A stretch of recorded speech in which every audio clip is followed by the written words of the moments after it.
Hermanos, abrimos nuestras Biblias en el libro de Apocalipsis, capítulo 14, los versos del 1 al 5 que tuvimos como lectura devocional. Seguimos, hermanos, esta serie de mensajes sobre el libro de Apocalipsis. Este lo hemos titulado Santos Victoriosos. Padre, gracias por la bendición de estar en este lugar para traer tu palabra. Reconocemos, Señor, nuestra incapacidad humana y te pedimos que tú nos asistas con tu espíritu y poder. Habla por medio de nosotros, Señor, que sea tu palabra la que llegue a tu pueblo. Permite que podamos reflexionar con tu espíritu que nos guía a toda verdad en este pasaje de Apocalipsis. En el nombre de Jesucristo, amén. Bueno, el capítulo 14 del libro de Apocalipsis es realmente un bello contraste, un brillante contraste con la oscuridad del capítulo 13. Los que me han seguido, vimos en el capítulo 13 que se describe a Satanás, el dragón, se describe la bestia, el anticristo, la bestia que sube del mar, y después la bestia que viene de la tierra, el falso profeta. Vimos el engaño a los incrédulos, vimos la idolatría, vimos la marca de la bestia. Todo esto va a producirse en la tierra en un tiempo futuro,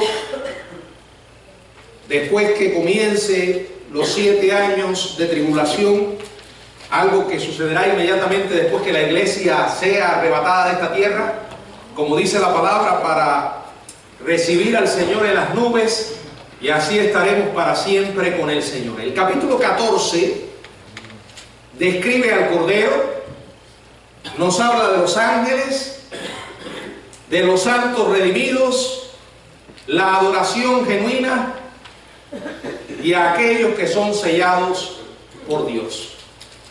En el capítulo 13 vimos falsedad, maldad, corrupción, blasfemia.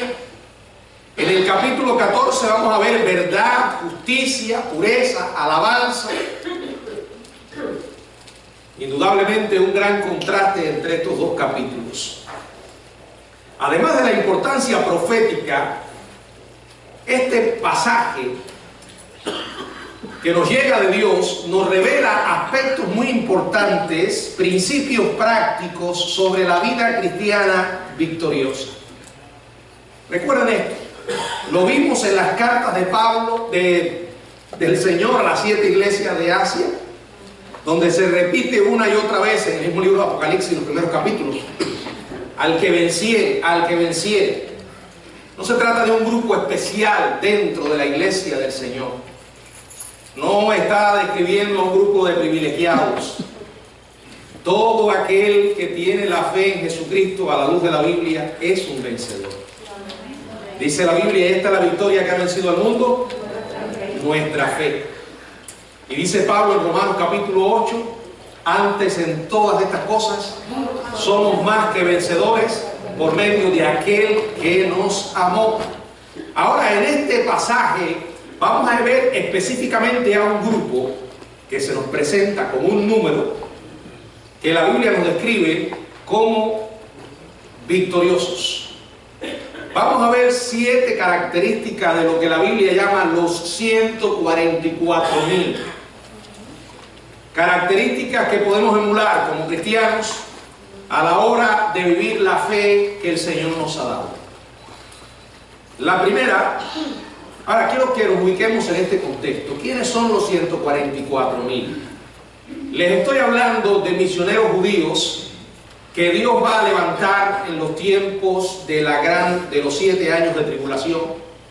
Y estos hombres tienen la responsabilidad de predicar el Evangelio de Jesucristo durante estos 7 años, en tiempos sumamente adversos, en circunstancias, podríamos decir, llenas de desesperación, donde la fe será perseguida los cristianos, los que conozcan a Jesús durante esos 7 años, serán perseguidos, cazados como si fueran bestias, y dentro de ese ambiente, de esa circunstancia, Dios va a levantar 144,000 misioneros que tienen la responsabilidad de predicar el Evangelio específicamente dentro del pueblo de Israel.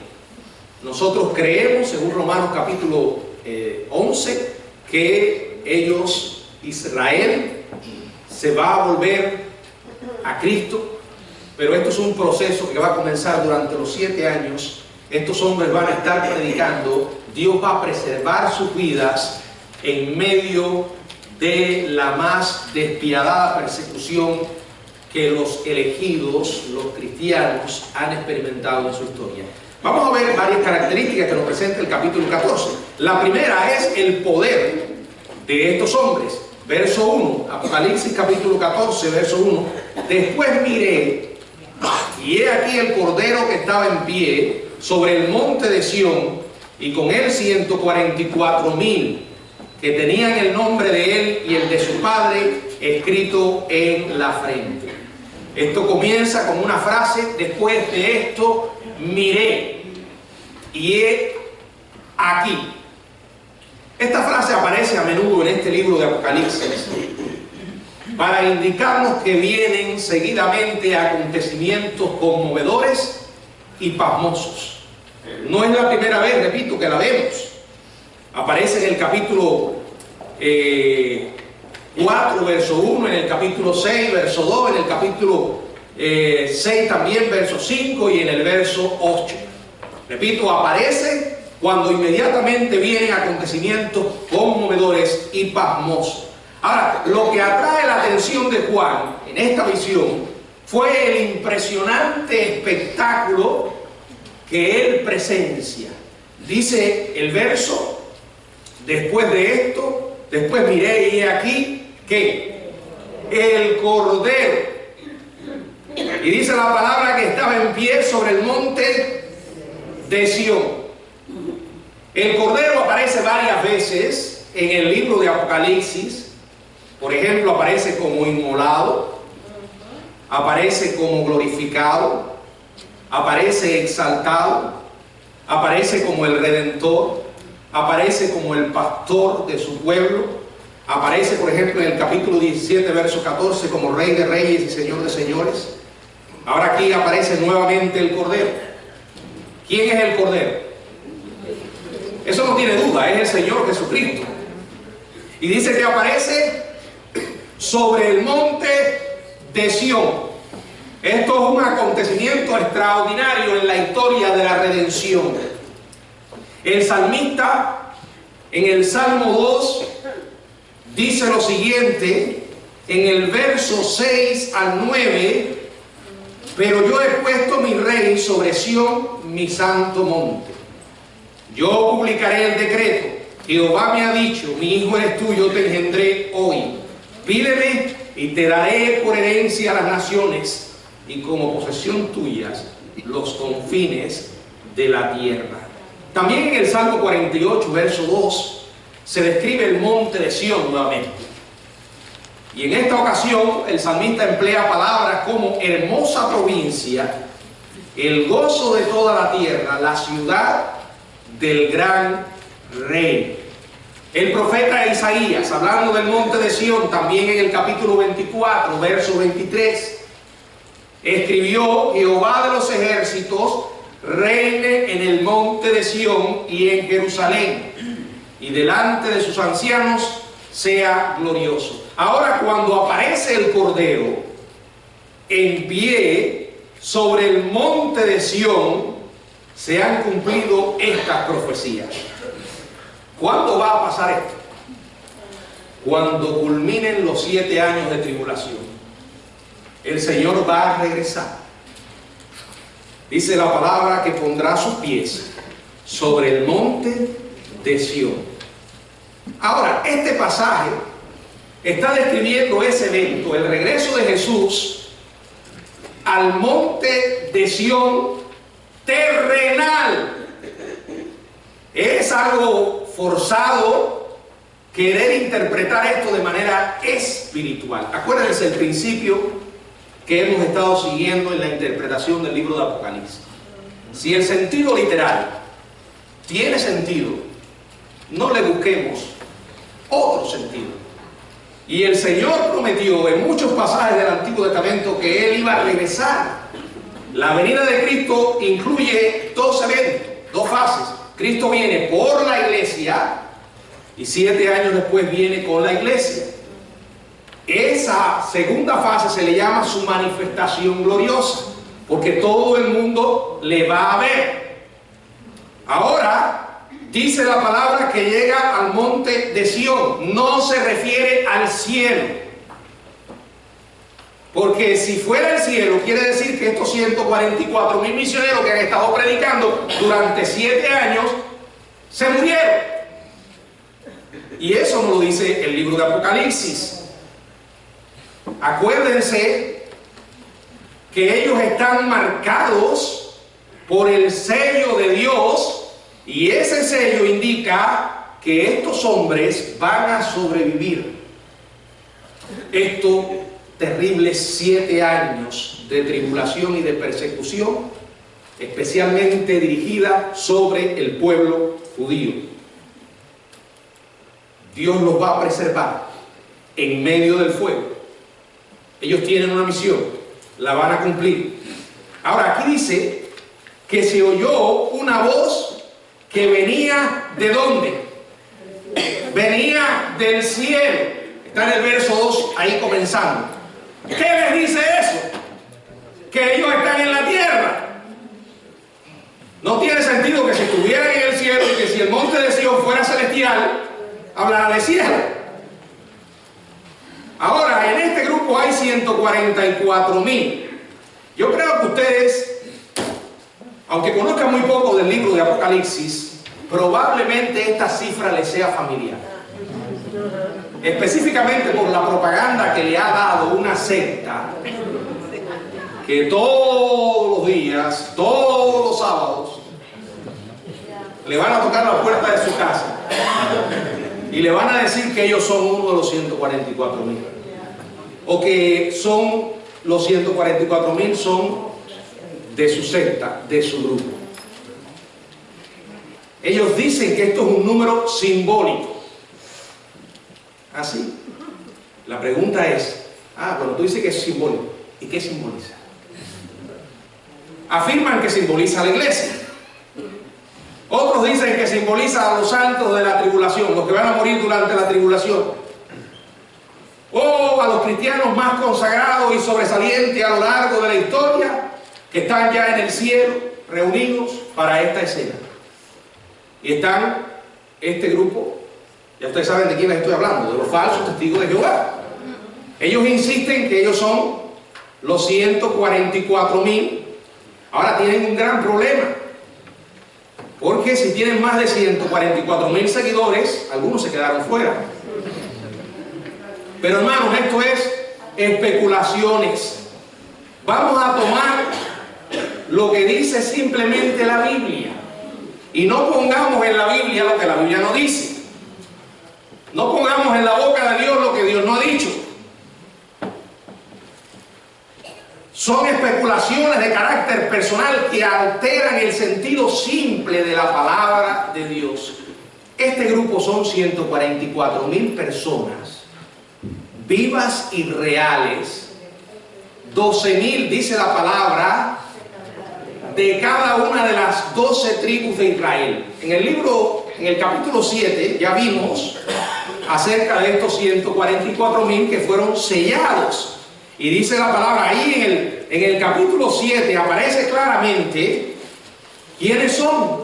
Dice que 12.000 de cada tribu, ¿verdad? De la tribu de Rubén, 12.000 sellados. De la tribu de Gad, 12.000 sellados. De la tribu... yo me pregunto, si esto es simbólico, ¿por qué se tomó tanto trabajo, Juan, en registrar esos números y decir específicamente de qué tribu venían cada uno de los 12.000 que forman el grupo de los 144.000? Esto es un grupo excepcional. que tienen una responsabilidad en la historia de la redención. A lo largo de la historia, el pueblo evangélico, aquellos que somos premilenialistas, hemos creído que un día Israel, aunque hoy sea una nación que se ha vuelto secular y está llena de incrédulos, un día se va a volver a Dios. Pero esto va a ser el resultado de Dios tratando con este pueblo y exponiendo a los judíos al evangelio de Jesucristo. Porque los judíos no se salvan por ser judíos. A veces la gente me pregunta, ¿y qué pasa con los judíos que se mueren?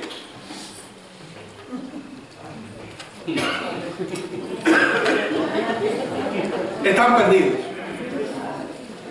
Se van al infierno si no tienen a Cristo. Porque no hay otro nombre dado bajo el cielo a los hombres en que podamos ser salvos. No se salvan por ser judíos. Ahora Dios tratará con esta nación de una manera muy especial en estos tiempos. Y estos hombres van a estar predicando. También el texto ofrece un detalle sobre ellos. Dice que tenían el nombre de él, del Cordero, y de su padre escrito en la frente. Esto es un contraste porque la Biblia dice que en Apocalipsis capítulo 13 los incrédulos van a recibir la marca de la bestia. Es una especie de marca que también se ha especulado. En esto no podemos ser dogmáticos. Ya yo les he explicado lo que yo creo que podría tratarse de la marca. Es un sistema de control a través del cual cada persona tendrá que pasar si quiere realmente sobrevivir en los tiempos que van a venir de gran crisis económica, donde si tú no tienes esa marca, dice la palabra que no vas a poder comerciar ni recibir alimento, no podrás comprar ni vender. Viendo el increíble desarrollo que hoy presenciamos en el orden tecnológico, donde cada uno tiene acceso a internet, a un teléfono celular, es muy fácil hoy establecer ese tipo de marca y de control. A lo largo de la historia hemos visto muchos ejemplos de esto en pequeñas proporciones, que es, si no, mire, les voy a poner un ejemplo y ustedes se van a reír los que son de Cuba. ¿Qué es si no la libreta de abastecimiento? Pueden preguntarle a Pánfilo. Yo no sé, yo sé que muchos de ustedes no saben quién es Pánfilo. Pánfilo es un programa cómico que ponen en Cuba y critica de una manera muy sutil y no tan sutil el sistema, pero él tiene una pasión con la libreta. Eso es un sistema que implantan los países comunistas para tener control de la gente. La marca de la bestia será algo parecido, pero tendrá implicaciones espirituales mucho más allá que el simple hecho físico. Porque al usted recibir la marca, se estará identificando con el anticristo y su sistema. Los 144,000 misioneros que estarán predicando durante esos 7 años, dice la palabra que tendrán la marca de Dios puesta en su frente. Apocalipsis 7:3, para su protección. Algunos dicen que es algo que no va a ser visible, que solamente podrá ser detectado por otro cristiano. No lo sabemos en qué consiste la marca. No nos debemos preocupar, lo que nos debe interesar es que ellos van a tener esa marca. Ahora, eso significará que Satanás, a pesar de sus intentos de matarles, no podrán hacerles daño.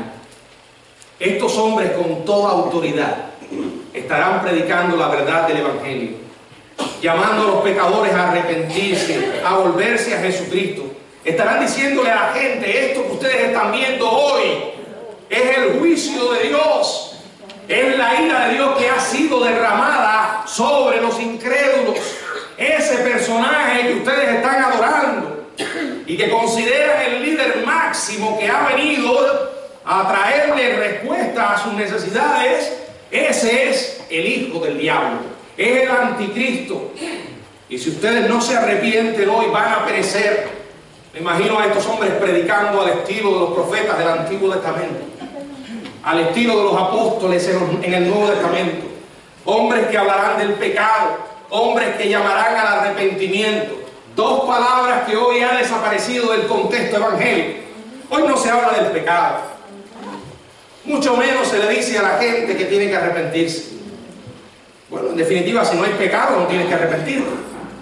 Todo es un evangelio light, suavecito, agua con azúcar, porque la gente necesita terapia. La gente viene a la iglesia para que le den masajes y no mensajes. Si se le dice a la gente que tienen que arrepentirse, la gente se molesta y se va. Bueno, ese es el mensaje de Dios. No es un mensaje popular ni agradable al oído humano, pero es la verdad. Imagínense en aquellos días que alguien se atreva a desafiar la autoridad del personaje más popular en ese momento, que todo el mundo va a estar enamorado del anticristo. Va a ser un gran problema para ellos, pero Dios los va a preservar. Tenían el sello de Dios en su frente. Dios cuidará de sus vidas. Ahora, después que se presenta este grupo, Juan ve una escena de alabanza.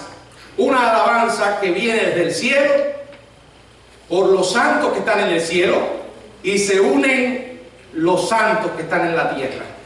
Dice el verso 2 y verso 3, Apocalipsis 14. Y oí una voz del cielo como estruendo de muchas aguas, y como sonido de un gran trueno.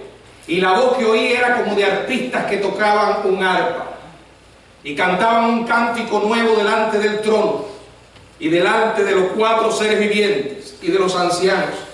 Y nadie podía aprender el cántico sino aquellos 144,000 que fueron redimidos de entre los de la tierra. Estando junto al Cordero, en el monte de Sión, los 144,000 se unirán al canto celestial de redención. Miren, esta no es la primera vez que Juan ve una voz del cielo, que oye una voz del cielo, tampoco será la última. Pero esta que escucha es alta y continua. Dice la palabra que era como sonido de un gran trueno. Ahora, dice que era, habla de la intensidad, de la fuerza. Sigue diciendo además, como estruendo de muchas aguas.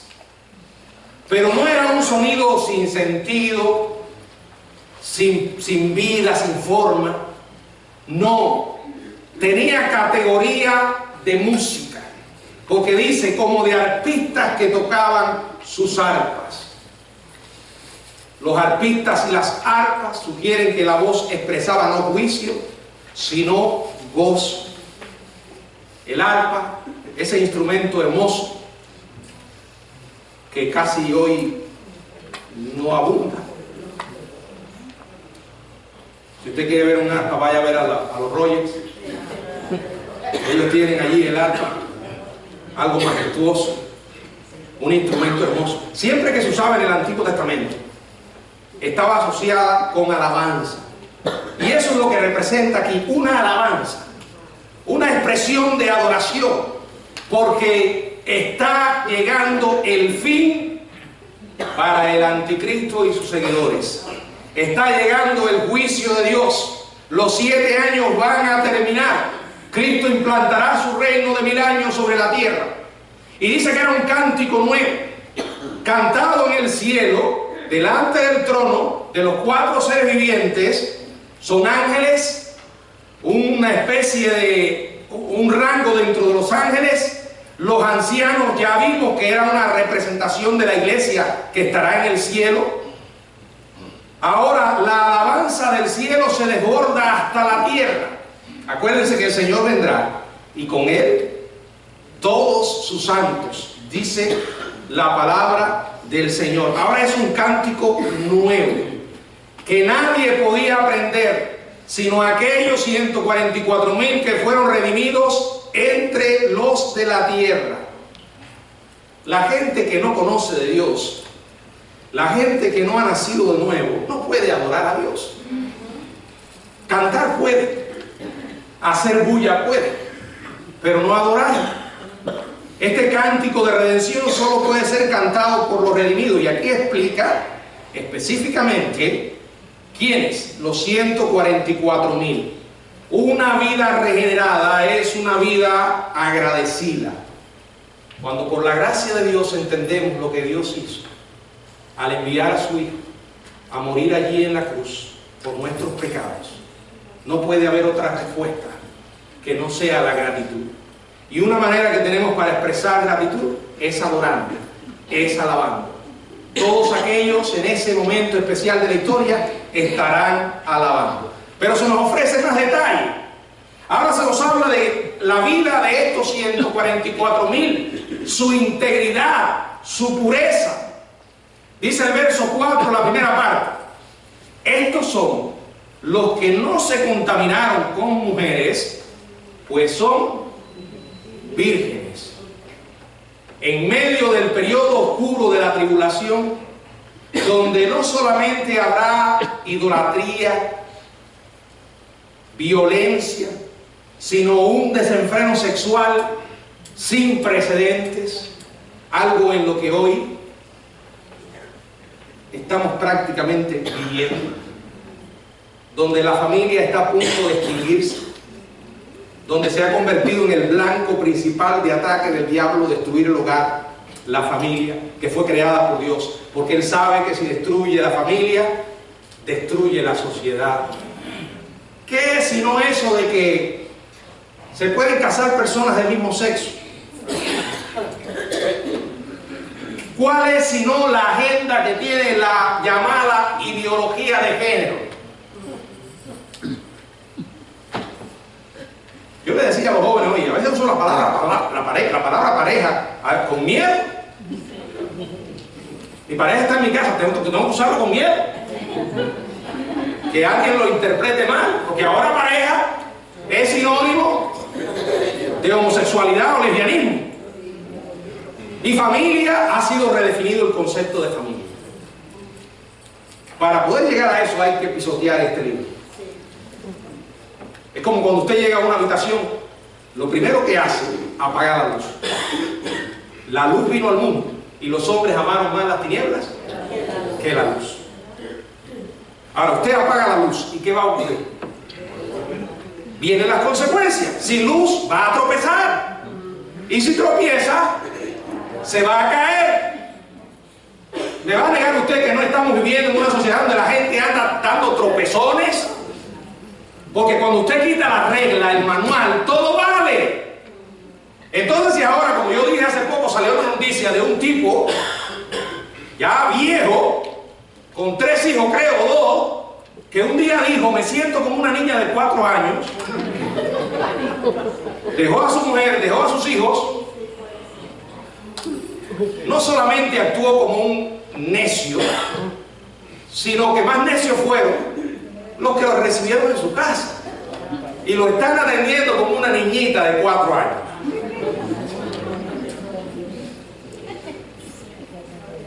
Cualquier cosa vale. Un tipo hace poco se casó con un holograma. ¿Saben lo que es un holograma? El holograma de una muñequita. Dice que él siempre había amado a esa muñequita y como su amor por la muñequita era tan grande, quiso casarse con el holograma. ¿Y quién le dice a él que no está bien? Sí, para él está bien. Hermanos, eso lo estamos viendo hoy. Imagínense cuando la iglesia ya no esté aquí. Cuando lo que dice el libro de Tesalonicenses, lo que lo detiene, el freno, sea quitado. ¿Usted ha andado alguna vez sin freno? No quiera verse. Algunos por aquí tenemos la patica caliente, pero confiamos en los frenos. Pero imagínense que un día usted se quiere hacer el gracioso y aumente la velocidad y de pronto se dé cuenta que los frenos no le funcionan. Así estará la sociedad en aquellos días. Estos hombres van a ir en contra de la corriente. Dice la palabra que no se contaminaron con mujeres. ¿Qué quiere decir eso? No es que van a evitar a las mujeres. Es que en medio de una sociedad donde la pureza sexual es considerada algo fuera de época, donde el pecado que está de moda hoy es la fornicación o el adulterio, y en aquellos días igualmente donde todo desenfreno sexual va a existir, esta gente van a llevar una vida de integridad en el orden sexual. No necesariamente significa que no se van a casar. Sabemos que el matrimonio delante de Dios es santo. Además, en la Biblia una y otra vez enseña del adulterio espiritual. El que los 144.000 estarán separados del imperio del anticristo ya quedó claro. No se pondrán la marca de la bestia. Lo que quiere decir es que se van a mantener alejados de los pecados de su cultura. No van a ir dejándose llevar por la fuente, la presión del momento. Hoy en día nosotros seguimos creyendo en la pureza sexual. Seguimos creyendo en la virginidad tanto del hombre como de la mujer. Seguimos creyendo en el matrimonio como único medio de expresión sexual santa. Eso hoy no es popular. ¿Qué es lo popular? Que la gente vive sin casarse. Ahí ustedes enteran, yo tengo una novia, así. Pero el tener una novia significa que está viviendo con la novia.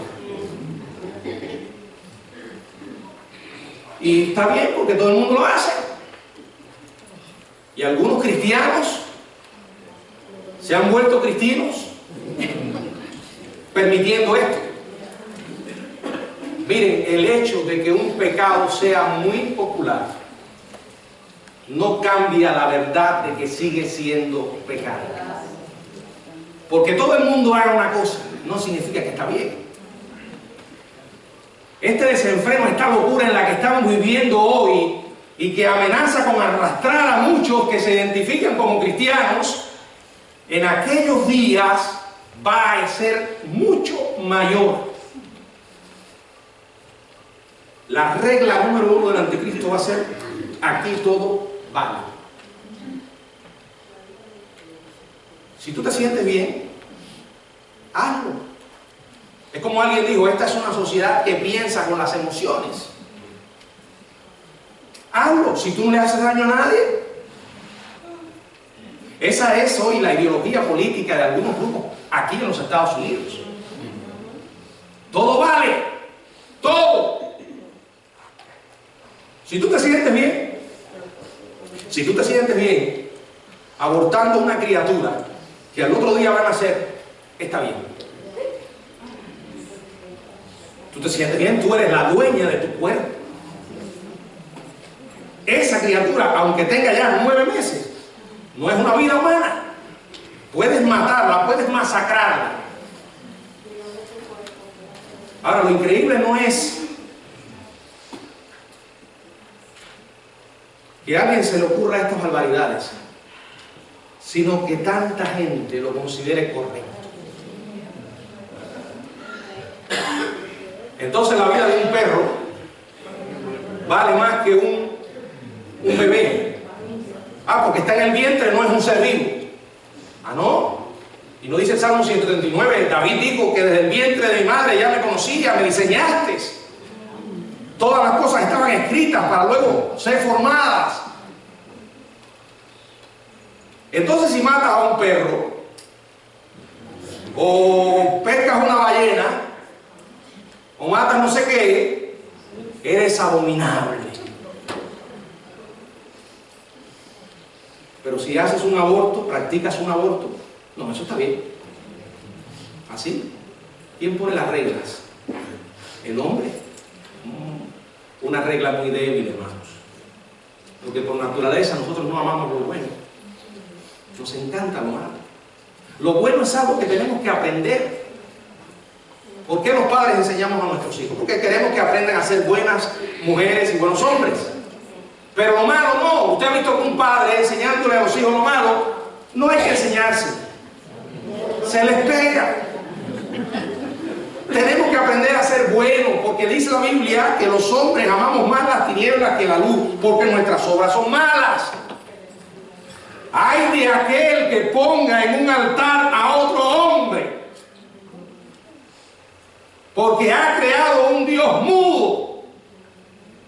Le ha dado adoración al príncipe de las tinieblas.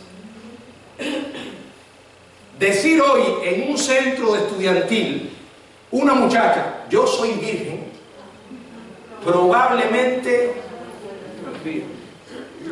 tenga que al día siguiente irse de ella. Que alguien tenga el valor de decir, bueno, una mujer, ahora un hombre que diga, yo no he estado con ninguna mujer, ¿qué?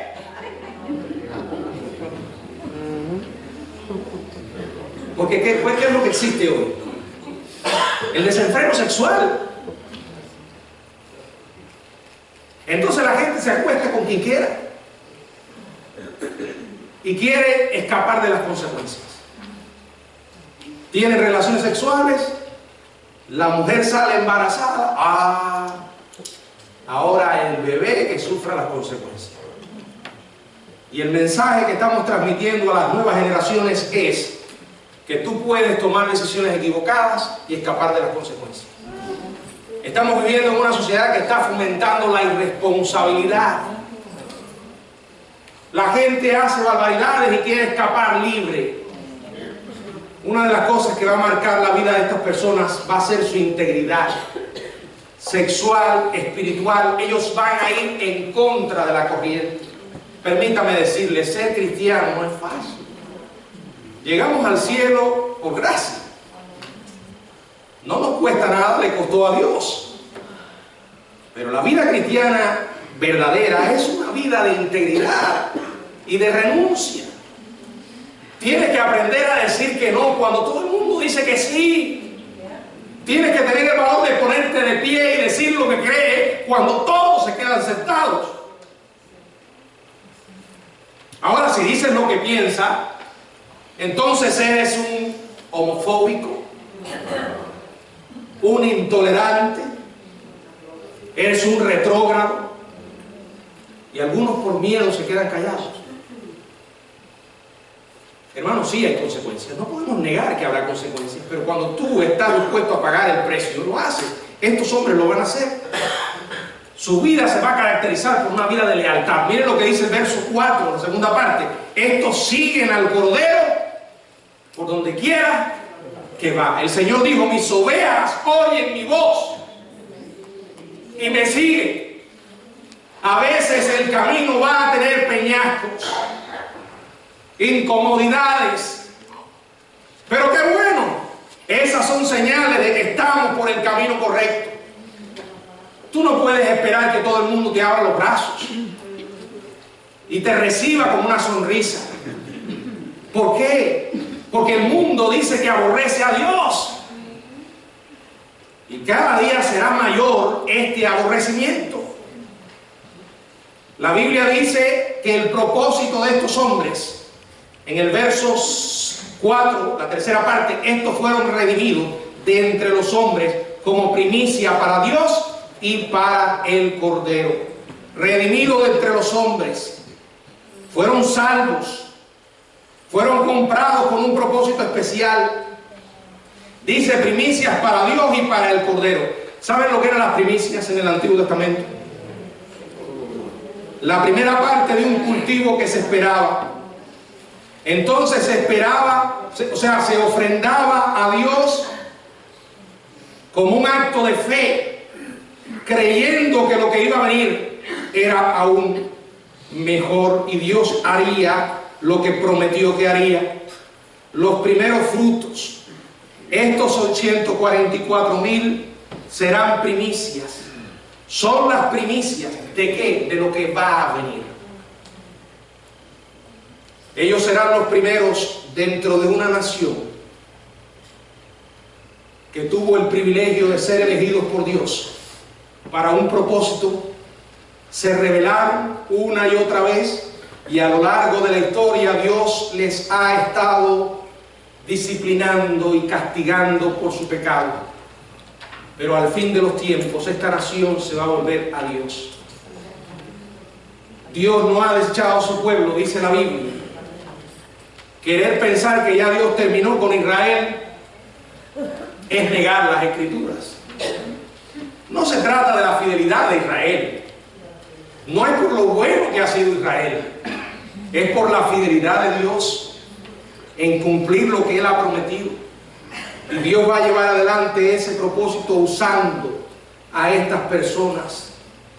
Estas personas que dice la Biblia que son íntegros, que vimos que vivirán en una vida de pureza en medio de una sociedad impura. Pero también la integridad de ellos se verá en sus palabras, en su precisión. Dice el verso 5, y en sus bocas no fue hallada. Esto suena raro. Suena raro para muchos hoy y sonará aún más raro en aquellos días, donde hoy la mentira se ha convertido en un estilo de vida.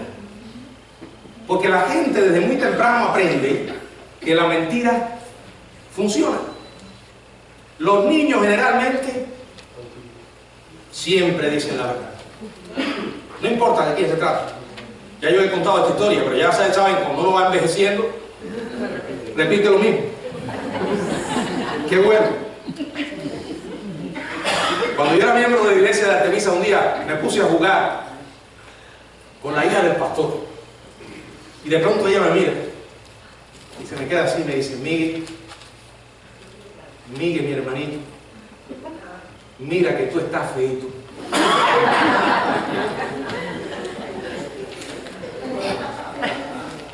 Imagínense en aquella etapa de mi vida, un adolescente prácticamente, qué dolor. Me dijo lo que vio. Ahora, desde pequeño aprendemos que la mentira nos puede quitar muchos problemas, pero lo que se nos olvida es que nos metemos en otros. Y la gente hoy mete mentira con una facilidad. Se les olvida que el mentiroso tiene que tener una buena memoria. Imagínense un mentiroso abocado a la enfermedad del Alzheimer. El Alzheimer es una enfermedad que no permite retener. Pero imagínense que ya tenga esa persona el hábito de decir mentira. No se acuerda dónde dijo mentira y la vuelve a decir. La verdad es difícil. Pero nosotros no tenemos otra opción. La Biblia dice que en aquellos días el estilo del diablo será prodigios mentirosos, engaños de iniquidad. El mismo anticristo va a llegar al poder a base de mentiras, de demagogia. Será un experto manipulando a la gente, diciendo lo que la gente quiere oír. En contraste con ellos, estos hombres vivirán una vida de integridad. Se caracterizarán por hablar la verdad en amor, por desechar la mentira, por no andar con astucia ni adulterar la palabra de Dios. Diga la verdad, aunque la verdad incomode. Si dice una mentira, pídale perdón a Dios y deshágase de ella. Llega un momento en que el mentiroso no sabe lo que es verdad y lo que es mentira. Una de las cosas que uno ve hoy, específicamente en los países comunistas, y especialmente lo que está pasando en Venezuela, yo digo, ¿cómo es posible que este hombre esté metiendo tantas mentiras de una manera tan descarada, él y todos sus secuaces? El pueblo de Venezuela se está muriendo de hambre. La gente está desnutridas. Las muchachas y los muchachos son asesinados en las calles de Venezuela. Y este tipo se para ante las cámaras de televisión y dice que no hay crisis en Venezuela y que nadie se está muriendo.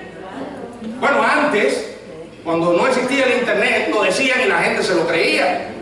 Así viví yo una pila de años en Cuba, creyéndome todas las mentiras que decía allá. Cuando uno llega aquí y puede ver todo tipo de información, se le abren los ojos.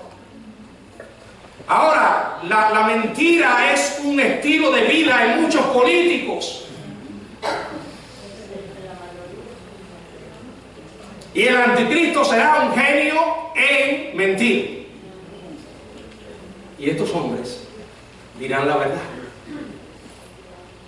Y termino con la última característica. Son sin mancha delante del trono de Dios. o que van a vivir una vida santa. A veces uno dice, ¿cómo es posible abstenerse en una sociedad donde todo el mundo hace lo que le parece? Bueno, si tú te dejas atrapar por lo que yo he llamado el síndrome de la gratificación instantánea, el hecho de pensar en corto plazo, tú te vas a llevar por tus emociones y tus sentimientos. Eso fue lo que hizo Esaú, ¿se acuerdan? Cuando Jacob vino y le dijo que tenía hambre, que le diera del potaje, y vendió su primogenitura porque se pensó con el estómago. Y mucha gente hoy piensa con las emociones, ya lo dije, no miran a largo plazo.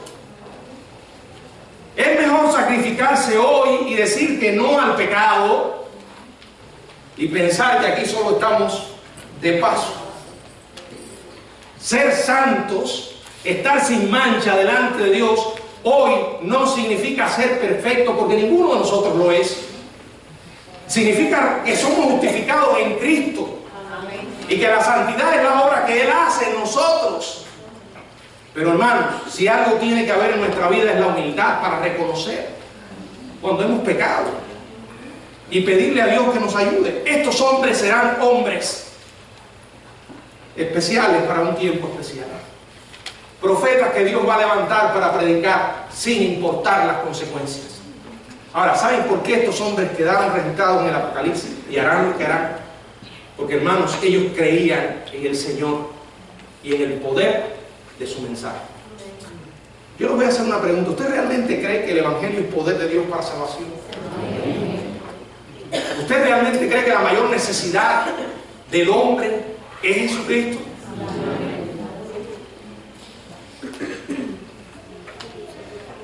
Si nosotros tenemos el remedio, tenemos que proclamarlo. No solamente hablar de Él, sino estar dispuestos a dar la vida. Estos 144,000 merecen un lugar en el Salón de la Fama, porque van a ser levantados en el tiempo más oscuro de la historia. Y Dios nos llama a que estemos conscientes de lo que va a suceder. Yo espero que usted, como yo, no tengamos la experiencia de ver lo que va a venir. Antes creemos que el Señor vendrá por su pueblo. Pero tenemos una responsabilidad para el aquí y el ahora. No, hermanos. La respuesta que tenemos a los problemas que hoy en día vivimos no es salir a la calle con carteles. No es ponernos a gritar en el medio de la calle. No es organizar manifestaciones por pacíficas que sean. Yo no creo en esas cosas. Porque así lo que estamos haciendo es combatiendo las consecuencias. Estamos yendo por las ramas. Hay que ir a la raíz. ¿Y saben cuál es la raíz del problema del hombre? El pecado. Y el pecado solamente tiene una respuesta: el Evangelio de Jesucristo. En los tiempos del apóstol Pablo había muchos problemas. Uno de ellos era la esclavitud. Y yo no veo en ninguna parte a Pablo hablando en contra de que rebélense contra los amos, hagan una revolución, tomen armas y tumben el sistema. No. Pablo predicaba el Evangelio. Es más, a Filemón le mandó a que recibiera a su esclavo Onésimo. ¿Se acuerdan? No le dijo a Onésimo, no, ya no regresen, ya tú eres libre porque Cristo te hizo libre. Ahora, ¿estaba Pablo a favor de la esclavitud? No. Él lo que creía en el poder del Evangelio. Ese poder que transforma una vida y la hace nueva criatura. Y si tú eres una nueva criatura, tú no vas a cometer las barbaries que antes cometías, que muchos hoy cometen. Si vemos personas haciendo cosas terribles, lo mejor que podemos hacer por ellos es hablarle de Dios. Hacerles volver a Cristo. Con un corazón sincero decirle, mira, este que está aquí no es perfecto. Lejos estoy. Pero si algo soy es por la gracia de Dios. Y a mí me ha funcionado creer en el Evangelio. Tú también puedes creer en Jesús porque Él murió por ti. Hablemos al mundo. Y para ustedes que están aquí, yo no sé si en esta hora hay alguien aquí que aún no tiene a Cristo como su Salvador. Amado hermano, amigo, este es el momento para que te vuelvas a Dios. Jesucristo te ama y murió en la cruz también por ti. Él te invita a que vengas a Él. Allí donde estás, habla con Dios, pídele que perdone tus pecados. Recibe a Jesucristo como tu Salvador. Pídele a Él que te cambie. Y dile de esta manera: Señor Jesús, yo sé que es difícil vivir en este mundo creyendo en ti, pero yo quiero hacer el viaje, lo que me queda del viaje, contigo. Y no solo lo que me queda del viaje, saber que